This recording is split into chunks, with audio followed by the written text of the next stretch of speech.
اب آپ کے لیے انڈر گریجویٹس کے لیے دیکھیں، میں آپ کو ایک کوشش کروں گا چھوٹا سا اپنی زندگی کے تجربے سے آپ کو ایک جو میں سمجھتا ہوں کہ ایک انسان کا پوٹینشل کس طرح نکلتا ہے باہر، میں صرف کوشش کروں گا کہ آپ کو وہ چیز سمجھانے کی، کیونکہ میرا بڑا ایک، جس طرح جہانگیر بشر نے کہا کہ میرا ایک بڑا ویریڈ، شاید ہی کسی کے اتنی مختلف ایریاز کے اندر اس نے کام کیا ہو، تو سپورٹ سے لے کے پھر یہ ایک ادارہ بنانا اور اس کی فنڈ ریزنگ، اور اس کے بعد ایک پالیٹکس میں ایک پارٹی سیٹ اپ کرنا، پھر یونیورسٹی بنانا. تو میں صرف آپ کو ایک چیز، سب سے امپورٹنٹ چیز، اور یہ آپ نے جب یہ اس دن کو، اس وقت کو یاد کرنا ہے جو میں آپ کو یہ کہنے لگا ہوں. دیکھیں، آپ میں سے پتہ نہیں کتنے نماز پڑھتے ہیں. نماز میں آپ صرف ایک چیز مانگتے ہیں، آپ کہتے ہیں اللہ ان کے راستے پہ لگا جن کو تو نے نعمتیں بخشیں. وہ جو لوگ ہیں جن کو اللہ نے نعمتیں بخشیں وہ اللہ کے پیغمبر ہیں، لیکن جو اللہ کا محبوب وہ تھے ہمارے نبی صلی اللہ علیہ وسلم. آپ نے ان کی زندگی کو سٹڈی ضرور کرنا ہے. دینی طور پہ تو ویسے بھی کرنا چاہیے آپ کو، کیونکہ ہمیں حکم ہے قرآن میں کہ ان کی سنت پہ چلو، لیکن ایک ایسا انسان جس نے دنیا میں وہ اچیو کیا ہے، اور ہسٹری کے اندر، ہیومن ہسٹری کے اندر کسی انسان نے وہ اچیو نہیں کیا جو انہوں نے کیا. تو انسان رول ماڈلز ڈھونڈتا ہے. میں جب کرکٹ شروع کی تو میں کیوں کرکٹ کی؟ کیونکہ میرے 2 رول ماڈلز تھے، میرے فرسٹ کزنز، وہ میرے رول ماڈلز تھے. میں انہی کی طرح بننا چاہتا تھا، انہی کی طرح بولنا چاہتا تھا، ان سے سیکھتا تھا، ان کی کرکٹ دیکھتا تھا. ہر انسان کے رول ماڈلز ہوتے ہیں. آپ دنیا میں جب آگے جاتے رہیں گے تو آپ کے رول ماڈلز بدلتے بھی جائیں گے. جیسے جیسے آپ زندگی میں اوپر جائیں گے تو مختلف رول ماڈلز آپ کے بنتے جائیں گے. لیکن جو ایک رول ماڈل آپ کا رہنا چاہیے جس کا کوئی دنیا کی تاریخ میں مقابلہ نہیں ہے، وہ ہیں آپ کے نبی صلی اللہ علیہ وسلم. اب میں یہ چاہتا ہوں، اور میں آپ سے ریکویسٹ کروں گا، بورڈ سے بھی اور جہانگیر آپ سے بھی، آپ کو ضرور یہاں ایک چیئر رکھنی چاہیے جو ریسرچ کرے ہمارے نبی صلی اللہ علیہ وسلم کی زندگی پہ، اور جو کہ مدینہ کی ریاست جو ان کی سنت تھی، کیونکہ انہوں نے اپنی زندگی میں ایک ریاست بنائی، اس کے اوپر ریسرچ کریں. کیونکہ مجھے افسوس ہوتا ہے کہ پڑھے لکھے لوگوں کو سمجھ ہی نہیں ہے کہ وہ کیا چیز تھی، وہ کیا کوالٹیز تھی ان کے اندر جو ہمیں سب بچے کو بتانی چاہیے. اور وہ جو ریاست بنی تھی اس میں کیا کوالٹیز تھی کہ وہ دنیا کی وہ سب سے عظیم سیویلائزیشن، کئی صدیوں تک انہوں نے دنیا کے اندر ایک لیڈنگ سیویلائزیشن تھے. یہ ضرور سٹڈی کرنا چاہیے. دیکھیں، اگر ہمارے پڑھے لکھے لوگ اس چیز کو سٹڈی نہیں کریں گے تو یہ پھر ان لوگوں کے ہاتھ میں چلا جائے گا جو اپنے آپ کو مولانا کہتے ہیں اور ڈیزل کے پرمٹ پہ بک جاتے ہیں.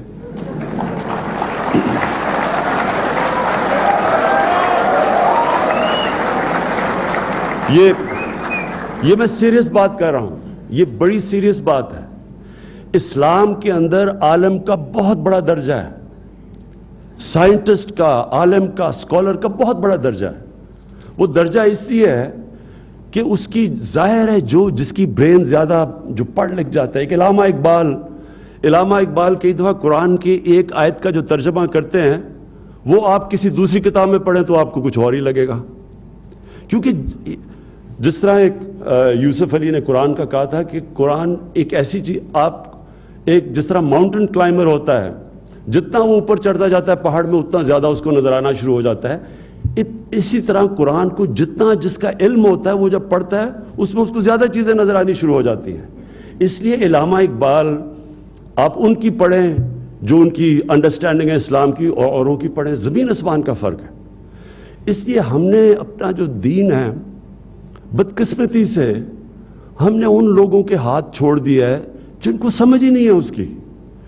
کیونکہ وہ تو ٹائم کے ساتھ ساتھ آپ کو مسلسل اجتہاد کر کے اس کو ڈیولپ کرنا ہے. جو علامہ اقبال کی کتاب ہے reconstruction of religious thought in Islam. اس لیے میں یہ چاہوں گا کہ آپ کی ایک ہونا چاہیے، اسٹڈی کرنا چاہیے کہ وہ ایک رول ماڈل تھے ہمارے لیے. قرآن یہی کہتی ہے نا کہ ان کی سنت پہ چلو، اللہ یہ کہتا ہے. تو وہ ہم ان کو اسٹڈی تو کریں ماڈرن ٹائمز کے ساتھ کہ انہوں نے کیسے ایک انسان نے اتنی بڑی اچیومنٹ کی. تاریخ کا حصہ ہے، تاریخ کا حصہ ہے کہ 623 میں وہ مدینہ پہنچے، 625 میں بدر کی جنگ ہوئی، 625 میں صرف 313 تھے لڑنے والے.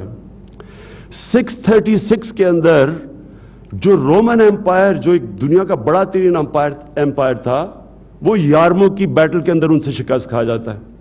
اور 638 میں جو دوسری سپر پاور تھی وہ پرشین ایمپائر، وہ قدسیہ میں شکست کھا جاتی ہے. یہ کیسے؟ اس کی یہ تاریخ کی یہ ہسٹری کا فینومینا ہے، یہ کوئی گریک میتھولوجی نہیں ہے. اس کو اسٹڈی کرنے کی ضرورت ہے. انہوں نے کیا کیا، کیا انسانوں میں ٹرانسفارمیشن آئی. اور پھر یہ یاد رکھنا کہ ہم خدا نہ خواستہ کوئی اپنے آپ کو نبی صلی اللہ علیہ وسلم کمپیئر نہیں کرتا، لیکن قرآن کا حکم ہے کہ ان کی زندگی سے سیکھو. اور ہمارے لوگوں کو سمجھ نہیں ہے. میں ساری زندگی ایچسن سے لے کے آکسفورڈ، جو لوگ ہوتے تھے ان کے بڑے کمزور سے رول ماڈلز ہوتے تھے. کوئی پاپ سٹار رول ماڈل بن گیا، سپورٹس ہمارے رول ماڈل تھے، یا جس نے بڑا پیسہ بنا لیا رول ماڈل بن گیا. آپ بل گیٹس کی لوگ کتابیں پڑھتے ہیں، ضرور پڑھنی چاہیے، لیکن جس انسان نے وہ اچیو کیا تھا جو آج تک کسی انسان نے نہیں کیا، اس کو آپ کو اسٹڈی کرنا چاہیے. یہ بڑا امپورٹنٹ ہے. میں آپ کی جو باتیں بتا رہا ہوں کیونکہ یہ آپ کے سکسیس کے لیے بڑا امپورٹنٹ ہے.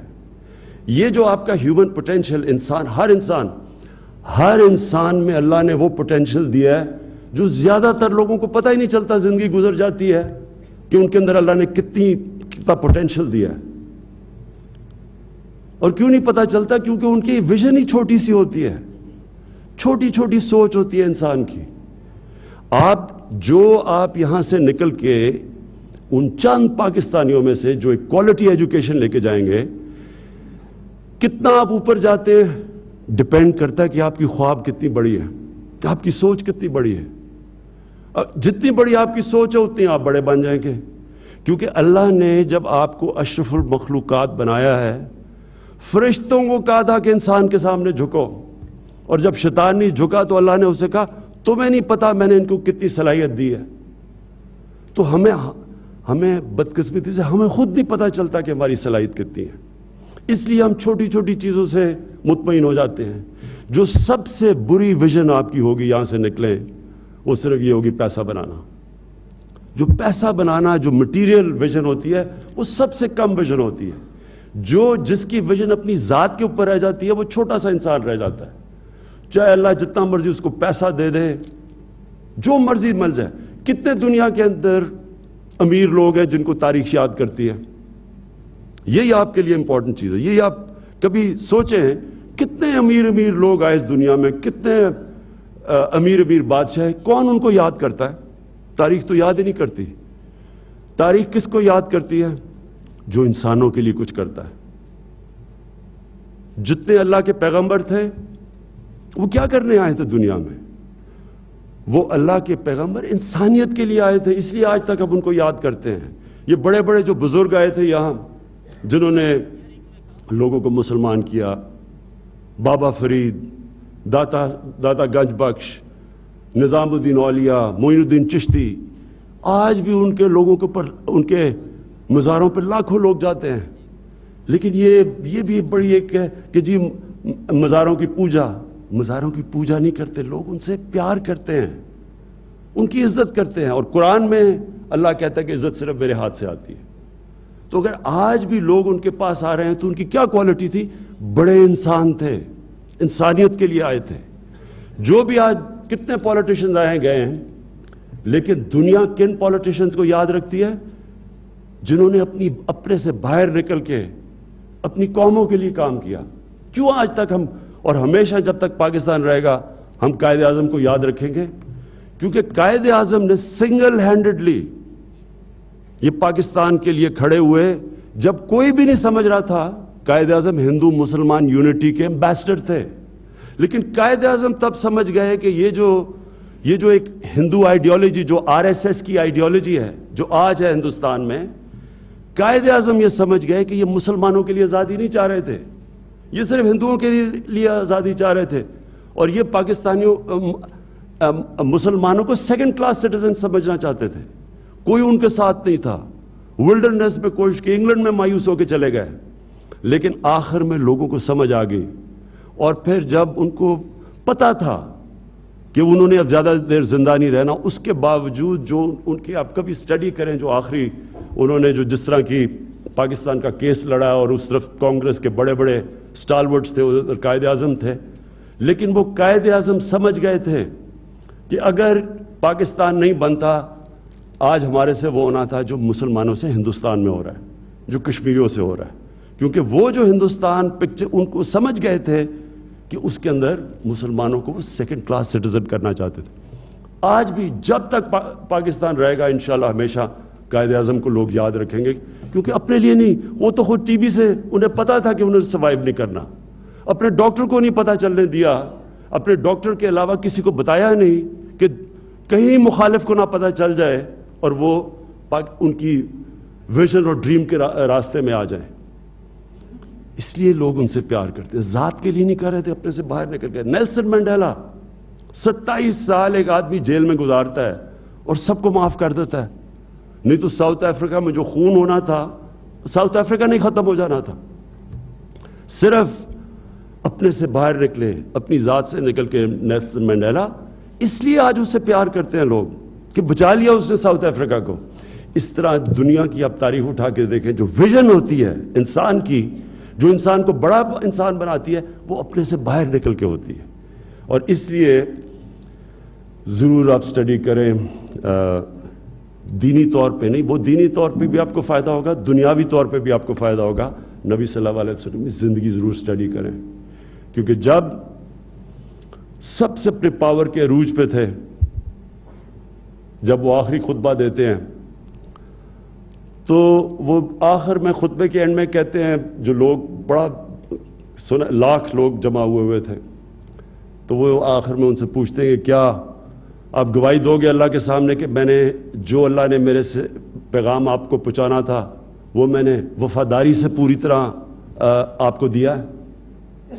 تو جیسی وہ آواز پیچھے جاتی ہے تو پہلے لوگ تائید کرتے ہیں کہ ہاں نبی, پھر رونا شروع ہو جاتے ہیں لوگ, کیونکہ ان کو پتہ چل جاتا ہے کہ اب یہ انہوں نے ایک پیغام دینے آئے تھے, اب انہوں نے ہمارے ساتھ زیادہ دیر رہنا نہیں ہے.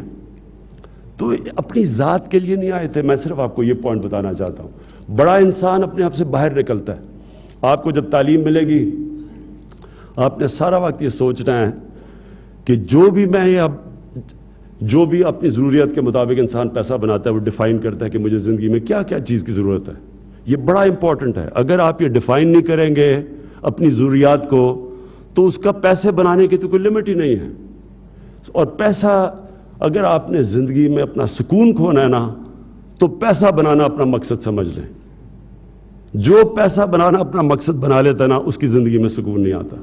سکون اس کی زندگی میں آتا ہے جو پیسہ کسی مقصد کے لیے بناتا ہے, اور جو کبھی اس چیز کو نہیں بھولتا کہ جتنا اللہ کسی انسان کو زیادہ دیتا ہے, اتنی ذمہ داری اس کے اوپر ڈال دیتا ہے کہ باقی انسانیت کے لیے وہ کیا کرتا ہے. یہ اصل میں ان شارٹ یہ زندگی کا مقصد ہی ہے. جو اس کو سمجھ جاتا ہے اس کی زندگی میں سکون آ جاتا ہے, وہ ایک مختلف زندگی گزارتا ہے. یہ نہیں کہ آسان زندگی گزارتا ہے. اچھا, سیکنڈلی یہ جو آسان زندگی ہے, یہ آپ کے لیے سب سے بڑی ایک ہیومن پوٹینشل کی تباہی ہے. کبھی بھی کوئی آسان کام کے بڑا انسان نہیں بنا. جو ہم اب پھر سے جب آپ نماز میں مانگتے ہیں کہ اللہ ان کے راستے پہ لگا جن کو نعمتیں بخشیں, جو اللہ کے پیغمبر تھے, کسی کی آسان زندگی نہیں تھی, سب کی مشکل زندگیاں تھیں, لیکن اندر سکون تھا سب میں, مشکل زندگی جتنی بھی تھی. اور وہ سارے اللہ کے جو پیغمبر آئے تھے, وہ دو کوالٹیز تھی ان میں, انصاف کے لیے کھڑے ہوئے تھے اور انسانیت کے لیے کھڑے ہوئے تھے, انسانوں کے ساتھ اور ظالم کے خلاف کھڑے ہوئے تھے. یہ آپ نے اپنے زندگی کا مقصد بنا لینا ہے، سارے آپ بڑے انسان بنیں گے، کیونکہ آپ کو ایڈوانٹیج مل گئی ہے، کوالٹی ایجوکیشن انشاءاللہ آپ کو ملے گی۔ کوالٹی ایجوکیشن آپ کی برین کو ٹرین کر دیتا ہے۔ کوالٹی ایجوکیشن کا سب سے بڑا فائدہ یہ ہوتا ہے کہ آپ کی اینالیٹیکل ایبلٹی بہتر ہو جاتی ہے۔ تو جو سکسیس زندگی میں انسان کو ہوتا ہے، اس کی سب سے بڑی کوالٹی یہ ہوتی ہے کہ جب آپ ایک کسی اپنی ویژن کی طرف، خواب کی طرف جا رہے ہوتے ہیں تو برا وقت آتا ہے۔ کوئی انسان نہیں ہے جس کے اوپر برا وقت نہیں آتا، کوئی ملک نہیں ہے جس کے اوپر برا وقت نہیں آتا، لیکن جس میں جتنی بہترین اینالیٹیکل ایبلٹی ہوتی ہے اتنا بہتر وہ جائزہ لے لیتا ہے کہ میں کیا غلطی کر رہا ہوں، وہ پھر غلطی دور کرتا ہے، محنت کرتا ہے اور مضبوط ہو جاتا ہے۔ یہ سکسیس کی سب سے بڑی کوالٹی ہے کہ آپ میں اپنی غلطیوں کو آپ اپنے بیسٹ کرٹک ہوتے ہیں، آپ اپنی تنقید سب سے بہترین کرتے ہیں۔ میں جب میچ ہارتا تھا تو میں کبھی اگلے دن کا اخبار نہیں پڑھتا تھا، مجھے تو پتا تھا اخبار میں کیا آنا ہے۔ تو پہلے یہ تکلیف ہے ہارنے کی، ضرور اخبار بھی پڑھنا ہے اور زخموں پہ نمک چھڑوانا ہے، لیکن میں کبھی رات کو سوتا نہیں تھا جب تک کہ میں نے پوری اپنی جو میری ہار کو پوری طرح جائزہ نہ لے لیا ہو کہ میں نے کیا کیا غلطیاں کی تھیں۔ کبھی نہیں سوتا تھا، اور یہ میرا ہمیشہ دنیا میں اصول رہا ہے کہ میں اپنا سب سے بڑا کرٹک ہوتا ہوں، اور یہ جتنی آپ کی برین اینالائز کر سکتی ہے آپ کی غلطیوں کو، اتنا انشور کرتی ہے کہ آپ اتنا اوپر جائیں گے، کیونکہ آپ میں پھر وہ ایبلٹی ہوتی ہے، آپ سمجھ آتے ہیں کہ یہ میں نے غلط، یہ جو سیلف کریکشن جس کو کہتے ہیں، سارے راستے میں جتنی آپ اوپر اونچی خواب آپ کی ہے اتنے آپ گریں گے نیچے، اور جب آپ نیچے گرتے ہیں وہ سب سے بہترین ٹائم ہوتا ہے اپنی سیلف انالیسس کا، سول سرچنگ کا۔ وہ ٹائم ہوتا ہے انسان جب اپنی غلطیاں دور کر کے پھر محنت کر کے پھر واپس آتا ہے، ہمیشہ وہ پھر سائیکل ایسے جاتا ہے، جب آپ نیچے جاتے ہیں اس کرو سے، پھر آپ اس سے زیادہ اوپر آ جاتے ہیں، پھر آپ گرتے ہیں نیچے، پھر اس کرو، اس طرح کبھی زندگی سٹریٹ لائن میں نہیں ہے، زندگی سائیکلز میں ہے۔ سٹریٹ لائن میں صرف جب آپ قبر میں جاتے ہیں وہ سٹریٹ لائن ہو جاتی ہے، اس میں تو کوئی اوپر اونچ نیچی ہوتی۔ اس لیے کبھی آپ نے کبھی مشکل وقت سے گھبرانا نہیں ہے، یہ ایکسپیکٹ کرو کہ مشکل وقت آئیں گے، چیلنج لو اس کو۔ میری زندگی میں جب کوئی زیادہ دیر امن ہو جاتا ہے نا تو میں بور ہو جاتا ہوں کہ اب کیا ہو رہا ہے، سوچتا ہوں کہ اب پھر میں زیادہ ٹی وی آن کر لیتا ہوں تاکہ میں اپنے مخالفین کو سن لوں، تاکہ مجھے پتا چلے کہ چلے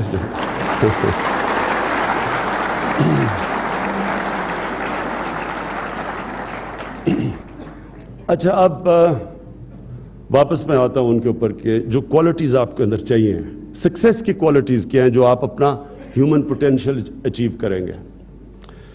سب سے بڑی آپ نے میں پہلے بتایا آپ کی ویژن، بڑی ویژن ہونی چاہیے۔ سیکنڈلی جو سب سے ایک کوالٹی انسان کو چاہیے کامیابی کے لیے، وہ ہوتی ہے جب ایک انسان اپنے خوف کے اوپر قابو پا جاتا ہے۔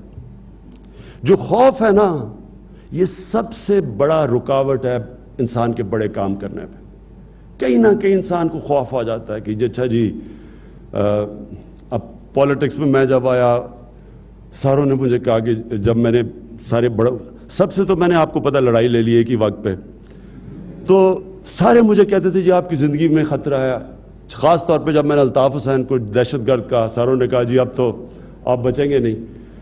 یہ چیز یاد رکھنا کہ یہ ہر چیز میں ہے۔ کرکٹ کے اندر جو بولر کو ڈر لگتا تھا بڑے میچ سے، مار کھانے سے، وہ کبھی بڑا بولر نہیں بنا۔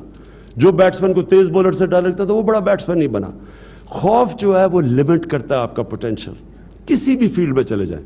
کوئی بزنس مین بڑا بزنس مین نہیں بنا جس نے رسک نہیں لی ہوئی۔ جو رسک نہیں لیتا وہ کبھی بڑا بزنس مین ہی نہیں بنتا۔ اوپر جانے کے لیے آپ کو بڑی سوچ رکھتے ہیں، آپ کو بڑے آپ سٹیپس لیتے ہیں، لیکن جو کوالٹی ہوتی ہے کامیاب انسان میں، وہ جب وہ خوف کے اوپر فیصلے نہیں کرتا۔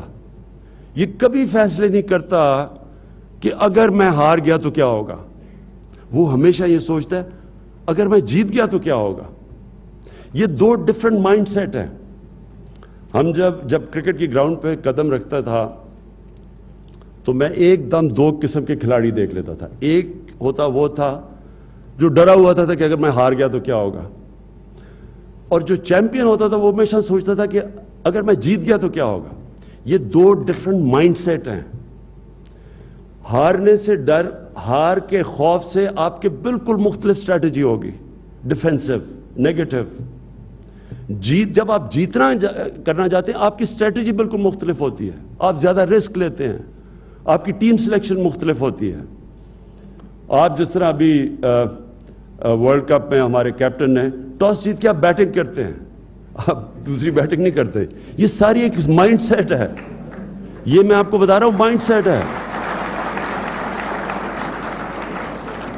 یہ ہر چیز میں آپ کو زندگی میں یہ ڈائلیما آئے گا, یہ ہر چیز میں. اس لیے اللہ نے کہا 5 دفعہ نماز پڑھو کہ اے اللہ مجھے ان کے راستے پہ لگا جن کو نعمتیں بخشی ہیں. کانسٹنٹلی اللہ ریمائنڈ کرواتا ہے کہ 2 راستے ہیں تمہارے, ان کے راستے میں نہیں جو تباہی کے راستے پہ. یہ ہر وقت آپ کو زندگی میں فیصلہ کرنا ہوتا ہے. اور یہ جو بڑا یعنی جو ایمبیشن ہے, جو بڑی خواب ہے, اس میں آپ کو یاد رکھنا کہ آپ جب خواب کے پیچھے جا رہے ہوں گے دنیا آپ کا مذاق اڑائے گی. جتنی بڑی خواب اتنا زیادہ آپ کا مذاق اڑے گا. میں جب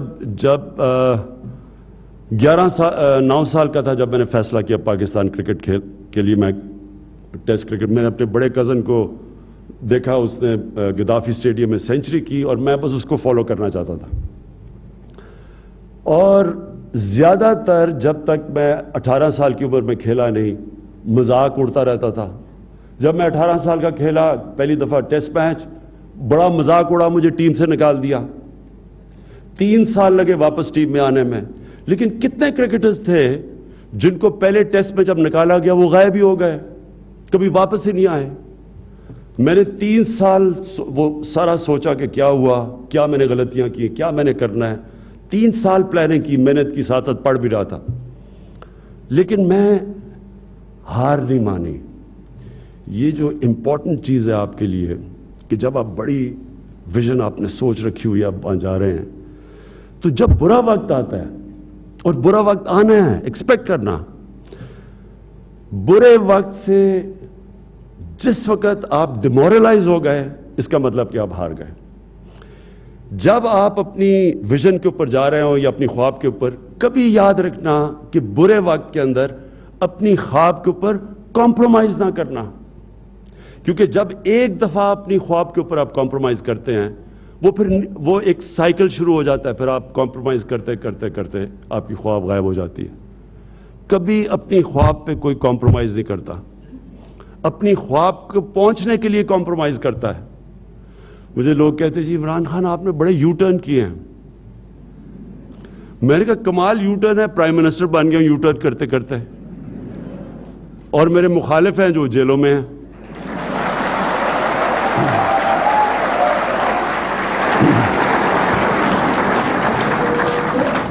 یو ٹرن یعنی کہ کمپرومائز آپ کرتے ہیں اپنے مقصد کے لیے, اپنے مقصد پہ کبھی کمپرومائز نہیں کرتے. یعنی اب وہ مجھے سارے کہتے ہیں شور مچایا ہوا ہے جب سے میں پاور میں آیا ہوں, صرف وہ ایک چیز چاہتے ہیں NRO. لیکن جس دن میں نے ان کو NRO دیا میں اپنی ویژن کے اوپر کمپرومائز کر جاؤں گا. سو اپنی ویژن کے لیے کمپرومائز کرتے ہیں, اپنی ویژن کے اوپر کبھی کمپرومائز نہیں کرتے.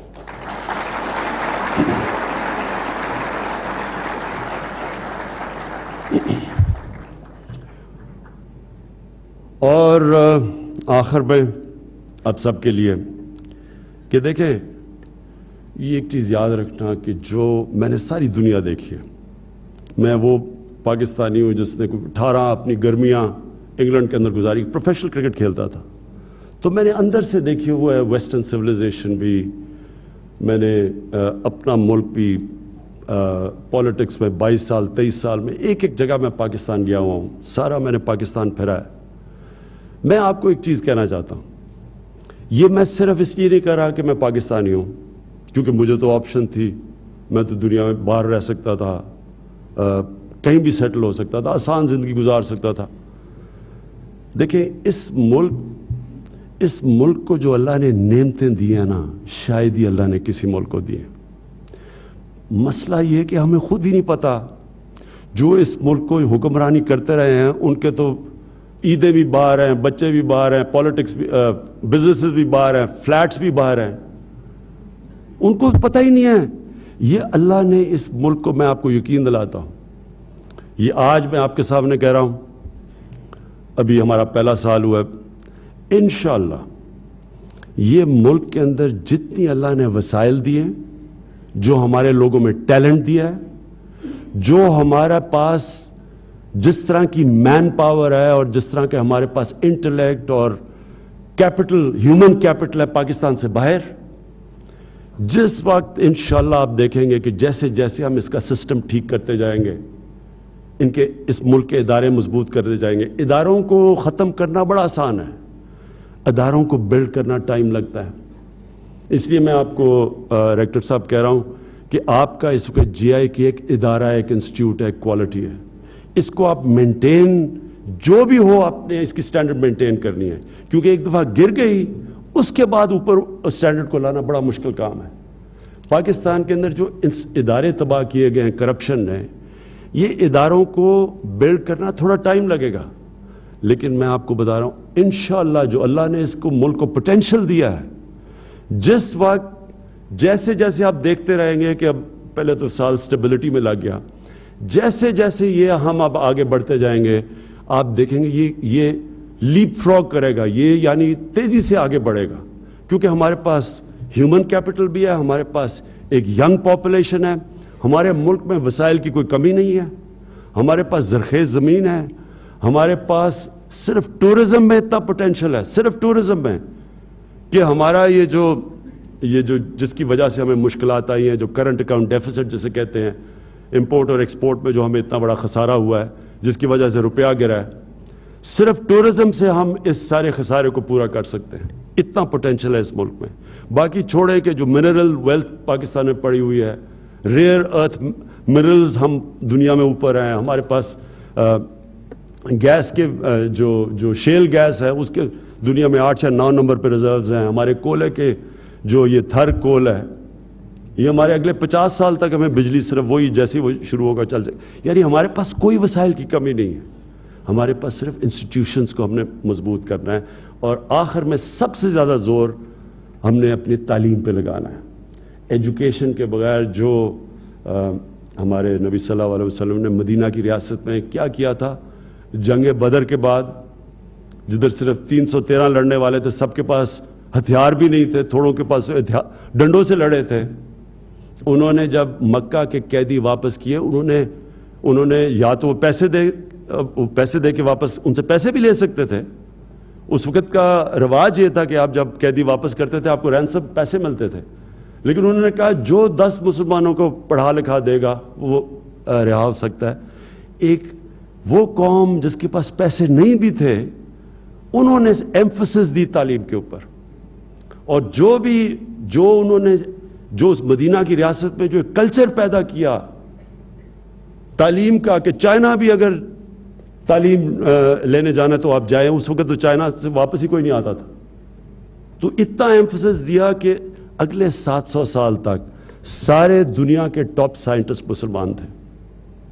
تو یہ جو ہم نے اپنے ملک میں ہیں، ابھی ہمارے پاس وسائل کی کمی بھی ہے، ہم نے بھی، کیونکہ میں وہ ماڈل رکھتا ہوں اپنے ساتھ مدینہ کی ریاست، ہم نے بھی ایمفسس ابھی سے دینا شروع کرنا ہے تعلیم کے اوپر، اور تعلیم اور جو اپنے ٹیچرز ہیں، پروفیسرز ہیں، جو اسکالرز ہیں، ان کو اس سوسائٹی میں ان کا سٹیٹس اٹھانا ہے اوپر۔ ہم نے اپنے ملک کے اندر ایک فضا بنانی ہے، عزت ہونی ہے۔ جو جب میں بھی اسکول میں تھا تب بھی بڑی عزت تھی ہمارے ٹیچرز کی، ہم عزت کرتے تھے، انفارچونیٹلی ہمارے سوسائٹی میں وہ ایمفسس چلا گیا۔ ہم نے واپس استادوں کی، اسکالرز کی عزت اور جینون مولاناز کی عزت کرنی ہے، ہم نے جینون کی۔ اور میں اپنی ختم کرتا ہوں بات چیت صرف آپ سے یہ ریکویسٹ کرنے کے لیے کہ پلیز، میں اسپیشلی ہم گورنمنٹ نہیں، میں اپنی طرف سے آپ فنڈ کرواؤں گا، آپ یہاں ضرور چیئر رکھیں، ایک جو ریسرچ کریں نبی صلی اللہ علیہ وسلم کی زندگی پہ اور مدینہ کی ریاست کے اوپر، تاکہ ہم لوگوں کو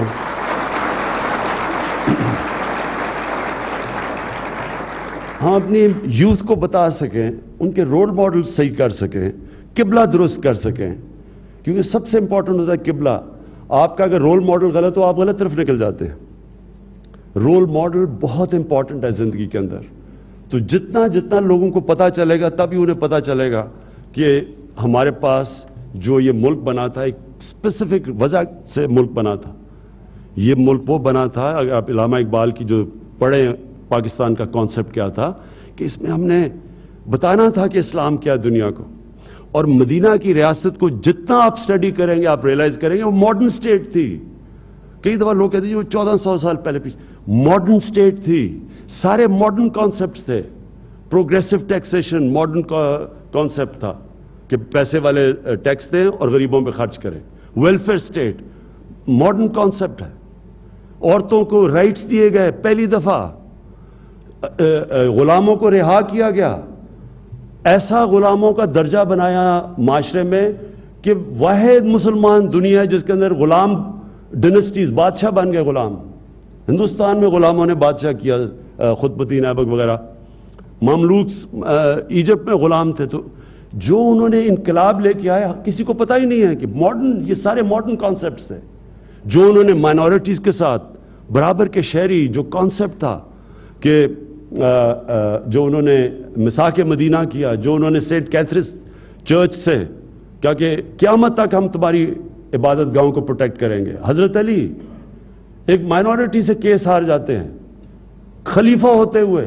کتنی دنیا میں آج ملک ہے جدھر آپ ایک مائنورٹی جا کے اس ماڈرن ڈے میں اس ڈیموکریسی کے اندر ایک سربراہ کے کسی اور سربراہ کے سے کیس جیت سکتی ہے۔